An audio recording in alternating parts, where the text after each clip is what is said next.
طيب اسمعوا يا اخواننا باختصار. اولا اشكر اتحاد العلماء والمدارس الإسlamiyye والمؤسسات المشاركة له Özetle hemen giriş yapayım. في هذا الملتقى المبارك. Öncelikle Alimler Birliği'ne, ittihada çok teşekkür ediyorum. Zira böyle buluşmaların bizim kalbimizde yer edilmesi lazım. Ömür boyunca Kudüs'ün özgürlüğüne kavuşması için, tahir olan Kudüs'ün özgürlüğüne kavuşması için bu tür etkinlikleri yapmamız gerekiyor. Bu konuda Alimler Birliği'ne çok teşekkür ediyorum.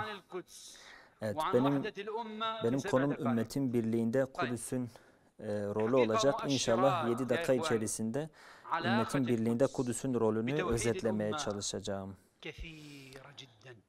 Gerçekten ama gerçekten Kudüs'ün rolü ümmetin birliği konusunda çok ama çok önemli bir yer alıyor. Bizi birleştiren, evet bu ümmeti birleştiren La ilahe illallah Muhammedur Resulullah kelime-i tevhididir. Sallallahu aleyhi ve sellem.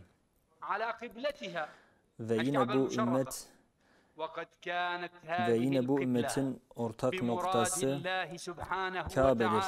Kabe-i Müşerrefedir. Rabbimiz Kabe'den, Mekke'den Kudüs'e peygamberini bir gece yolculuğa çıkarıyor. Tabii ki de bunun önemi vardır. Bu öylesine bir iş değildir. Evet. Evet, Kabe bizim kıble, Kabe bizim namazda döndüğümüz yöndür.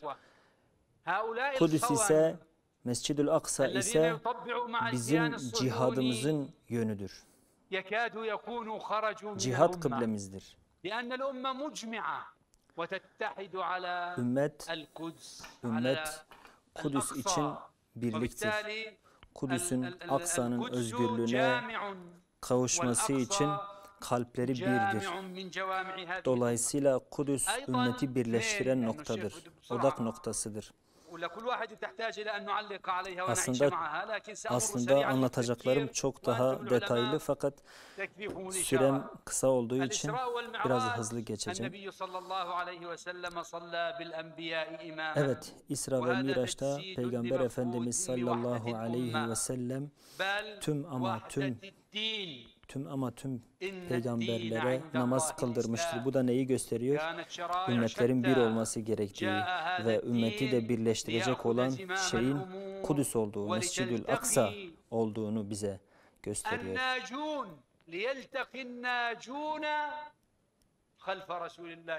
Evet, eğer kurtuluşa ermek istiyorsak tabii ki de Peygamber Efendimizin arkasında olmalıyız. Nasıl ki diğer tüm peygamberler Peygamber Efendimizin arkasında namaz kıldılar, diğer ümmetlerde tüm ümmetlerde Resulullah sallallahu aleyhi ve sellemin arkasında başarıya ulaşabilirler. Başarılı olmak için onun arkasında, onun ümmetinin arkasından gitmemiz gerekiyor. Evet.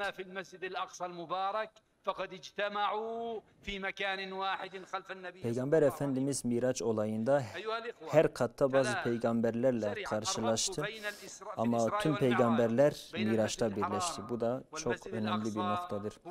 Üçüncü olarak Kudüs bilinci, Mescid-ül Aksa bilinci ümmetin birliğinde çok önemli derin bir rolü vardır.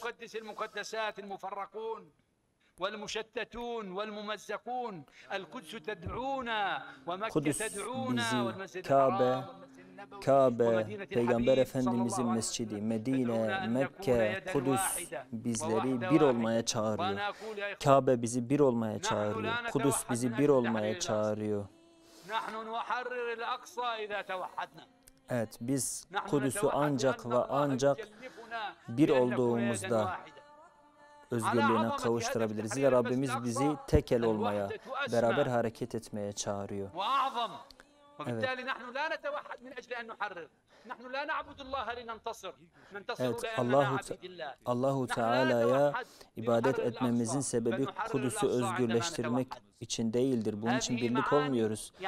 Bilakis birlik olabilirsek bunu yapabiliriz. Birlik olma bazı şeylere ulaşmanın vesilesi değil. Zaten birlik olma Allah'ın bizden istediği asıl bir şeydir.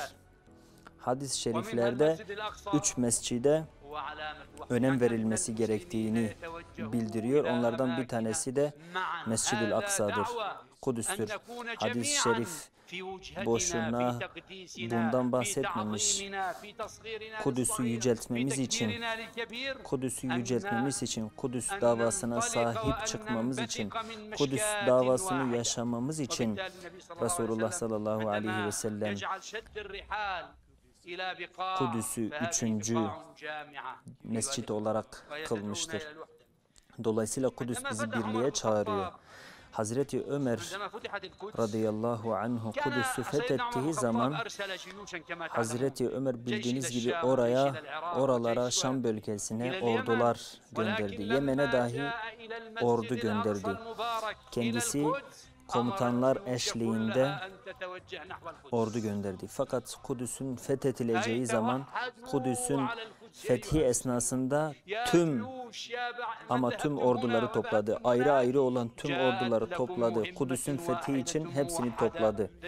Zira Kudüs'ü ancak ve ancak birlik ve beraberlik, tek bayrak altında savaşma özgürleştirebilir. Dolayısıyla Kudüs ümmeti özgürleştiriyor. Dolayısıyla Kudüs ümmeti birleştiriyor. Nurettin Zengi mesela ne zaman ki Kudüs'ün özgürleşmesi için hazırlıklara başladı, babasının halefi olarak, babasının yerine geçen olarak, Nurettin Zengi, Allah ondan razı olsun, Müslümanların zihninde Kudüs'ün birliğini, Kudüs'ün önemini yer etmesi için tüm bölgelere bu bilinci aşılamayla başladı. Hazırlıklarını bu şekilde yaptı. Salahaddin Eyyubi'nin başarılı olmasının en önemli noktası siyasi olarak tüm Müslümanları birleştirmesidir. Salahaddin Müslümanları siyasi olarak birleştirdi. Daha sonra Kudüs zaten fethedildi. Çünkü Salahaddin Kudüs'ün nasıl geri geleceğini, Haçlılardan geri alınacağını çok ama çok iyi biliyordu. Bunun için de Şam ile Mısır'ı birleştirdi. Siyasi olarak Mısır ve Şam'ı birleştirdi.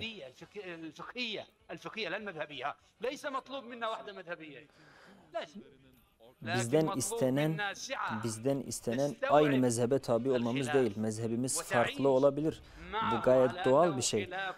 Mezheplerin farklı olması gayet doğal bir şey. Fıkhi mezheplerin.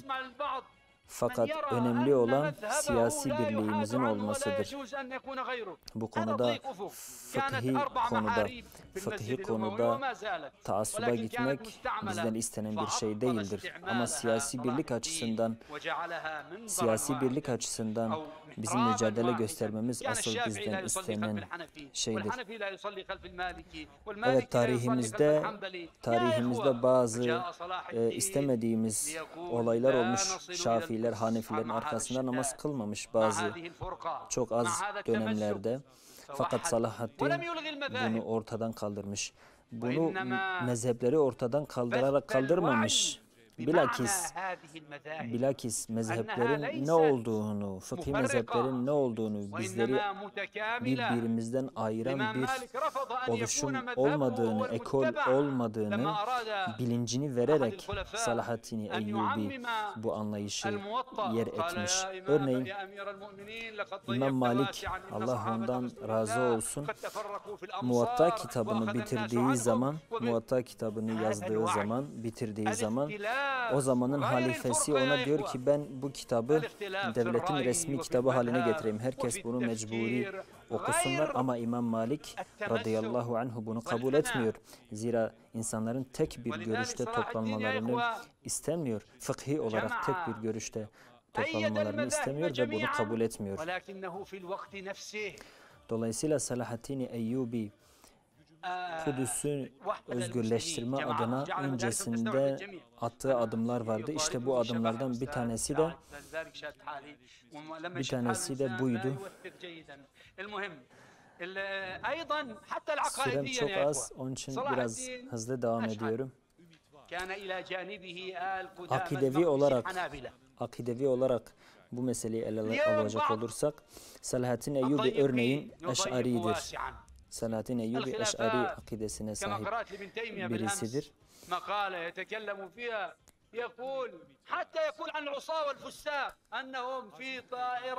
Hatta dün ben İbn-i Teymiye ile ilgili bir bilgiye sahip olduğum bir kitabında bir meselede okudum. İbn-i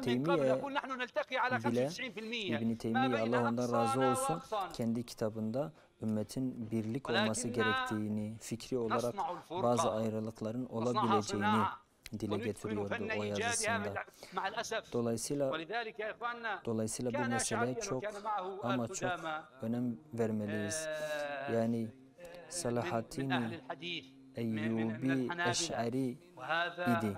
Fakat onunla birlikte Ahli Hadis akidesine, Maturidi akidesine sahip olan alimler de vardı, ona destek eden insanlar da vardı. Dolayısıyla biz birbirimizin birebir kopyası değiliz. Birbirimizin birebir kopyası olamayız da Allah bizden bunu istemiyor. Bilakis tüm farklılıklarımıza rağmen birlikte hareket edebilmeyi Rabbimiz bizden istiyor.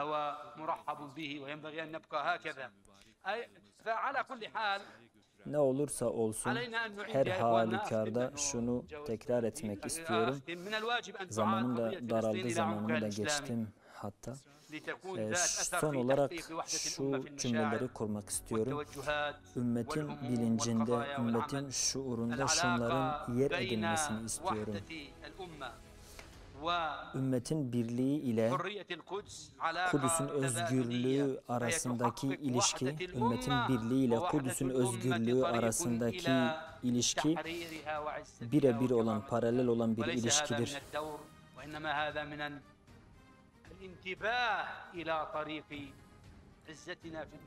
Bizim birlikte olmamız Kudüs'ü fethedecektir. Evet, bizleri birleştiren noktalar, odak noktaları bizleri birbirimizden ayıran meselelerden çok daha fazladır. Bizim ortak noktalarımız çok iken farklı noktalarımıza niye takılalım? Ne olursa olsun, sebepler ne olursa olsun, birlikte olabilmeyi, beraber hareket edebilmeyi başarabilirsek işte o an Kudüs özgürlüğüne kavuşacaktır. Rabbim bizleri birleştirsin. Hepinizden Allah razı olsun.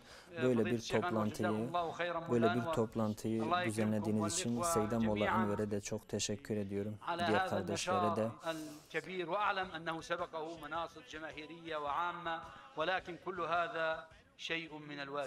Evet, bu bizim görevimizdir. Böyle toplantıların düzenlemesi, böyle toplantılara icabet etmeyi bizim görevimizdir. Şeyh Tayyip Elçi'nin dediği gibi Filistin sadece Arapların, sadece Filistinlilerin değildir. Sadece bir grubun, bir partinin değildir. Ki hepimiz kendimizi bu konuda sorumluluk sahibi olarak görelim ve elimizden gelen her şeyi yapmaya çalışalım.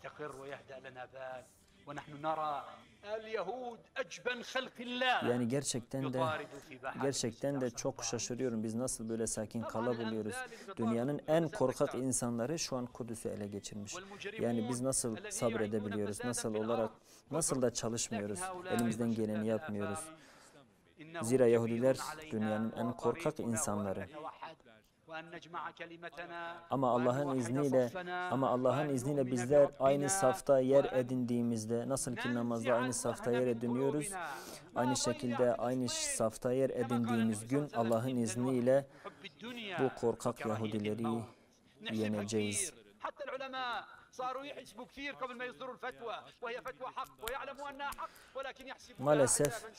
Maalesef bazı alimler bazı fetvaları hazırladıkları esnasında siyasilerden korktuğu için bazı hak gördüğü şeyi bile açıklamıyor. Ama biz öyle olmamalıyız. Hakkı söylemeliyiz, hakkı haykırmalıyız. Doktor Navaf Tekruri hocamıza çok ama çok teşekkür ediyoruz. Rabbim kendisinden razı olsun.